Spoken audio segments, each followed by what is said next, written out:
Assalamualaikum warahmatullahi wabarakatuh. Kembali lagi di channel Marsha Subiakto. Pada kesempatan kali ini kita akan kembali membahas informasi menarik.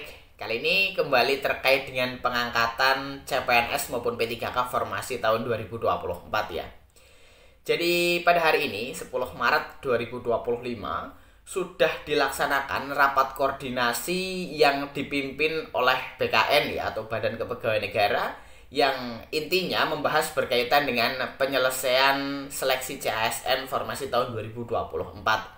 Jadi ada beberapa tindak lanjut atau rekomendasi yang diberikan oleh BKN. Seperti yang teman-teman sudah tahu lah ya, bahwa pengangkatan CPNS diundur menjadi 1 Oktober 2025. Kemudian untuk pengangkatan P3K menjadi 1 Maret 2026. Kemudian BKN juga memberikan arahan kepada masing-masing instansi untuk segera menghubungi para CASN yang diterima untuk diberikan pembekalan atau arahan, sehingga pada saatnya nanti mereka bekerja sudah langsung siap untuk bekerja. Kemudian BKN juga memberikan instruksi untuk masing-masing instansi agar segera mempersiapkan terkait dengan pengangkatan P3K paruh waktu. Dan tentunya ada hal-hal lainnya yang menjadi tindak lanjut dari BKN untuk menyelesaikan permasalahan tenaga non ASN dan penyelesaian pengangkatan CASN formasi tahun 2024. Dan bagi teman-teman yang ingin melihat secara full terkait dengan rapat koordinasi tersebut, teman-teman bisa kunjungi YouTube resmi milik BKN. Kemudian kali ini kita akan coba lihat ya beberapa tindak lanjut yang disampaikan dalam rapat tersebut oleh Bapak Kepala BKN Profesor Zudan Arif Fakrullah. Dan untuk lebih jelasnya berkaitan dengan hal ini, langsung saja berikut ini informasinya. Oke, bismillahirrahmanirrahim. Langsung saja kita mulai.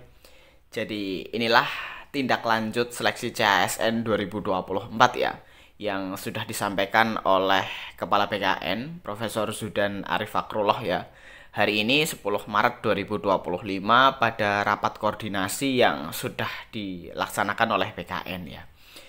Yang pertama, proses pengusulan dan penetapan nomor induk CPNS dan P3K tetap berlanjut sampai dengan pengangkatan. 2. Banyak instansi yang mengajukan permohonan penundaan atau pengunduran TMT pengangkatan CPNS dan atau P3K. Ini mungkin menjadi salah satu alasan ya kenapa diputuskan bahwa TMT pengangkatan CPNS maupun P3K diundur. Kemudian 3, pengangkatan CPNS TMT 1 Oktober 2025, SPMT tanggal 1 Oktober 2025. Jadi bareng ya TMT dan SPMT-nya.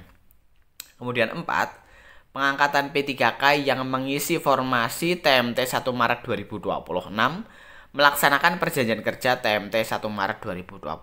Jadi untuk P3K juga di tanggal 1 Maret 2026 langsung melaksanakan perjanjian kerja. Kemudian 5, pelamar yang mengisi formasi P3K yang pada tanggal 1 Maret 2026 telah melampaui syarat batas usia pengangkatan tetap diangkat P3K dengan masa perjanjian kerja 1 tahun.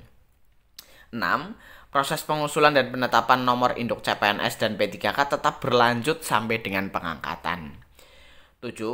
PPK instansi atau pejabat pembina kepegawaian instansi pusat dan instansi daerah tetap menganggarkan gaji bagi pegawai non-ASN yang sedang mengikuti proses seleksi hingga diangkat menjadi ASN sesuai surat Menpan RB nomor B/5993 bla bla bla bla tanggal 12 Desember 2024. Jadi jangan khawatir, bagi para honorer atau tenaga non ASN tetap mendapatkan gaji karena sudah dianggarkan. Kemudian selanjutnya, ini intinya ya, tindak lanjutnya. 1, instansi segera memanggil calon ASN untuk memberikan pemahaman perihal pengangkatan secara serentak dan kepastian pengangkatan sebagai CASN. Jadi ditunggu saja ya.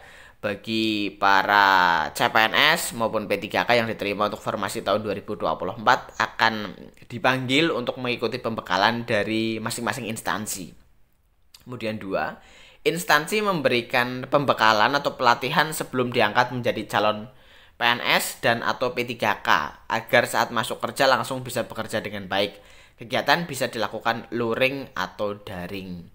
Kemudian 3, instansi tetap memproses CASN sampai selesainya SK pengangkatan. 4, mulai mempersiapkan usulan pengangkatan P3K paruh waktu. Jadi ini arahan bagi semua instansi untuk mempersiapkan pengangkatan CPNS maupun P3K dengan memberikan pembekalan kepada para CPNS dan P3K tersebut gitu ya. Kemudian mulai mempersiapkan usul pengangkatan P3K paruh waktu. Jadi mulai dilakukan mapping siapa-siapa saja yang berhak diangkat menjadi P3K paruh waktu dan hal-hal lainnya yang berkaitan dengan P3K paruh waktu juga seharusnya atau diberikan instruksi dari PKN untuk mulai dipersiapkan.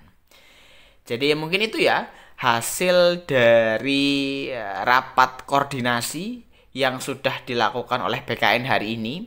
Bagi teman-teman yang ingin melihat rapat atau video fullnya, teman-teman bisa kunjungi YouTube milik BKN. Jadi mungkin itu informasi yang bisa disampaikan pada kesempatan kali ini. Jika ada tanggapan atau pertanyaan berkaitan dengan hal ini, teman-teman bisa tinggalkan di kolom komentar. Terima kasih, mohon maaf bila ada kesalahan. Wassalamualaikum warahmatullahi wabarakatuh.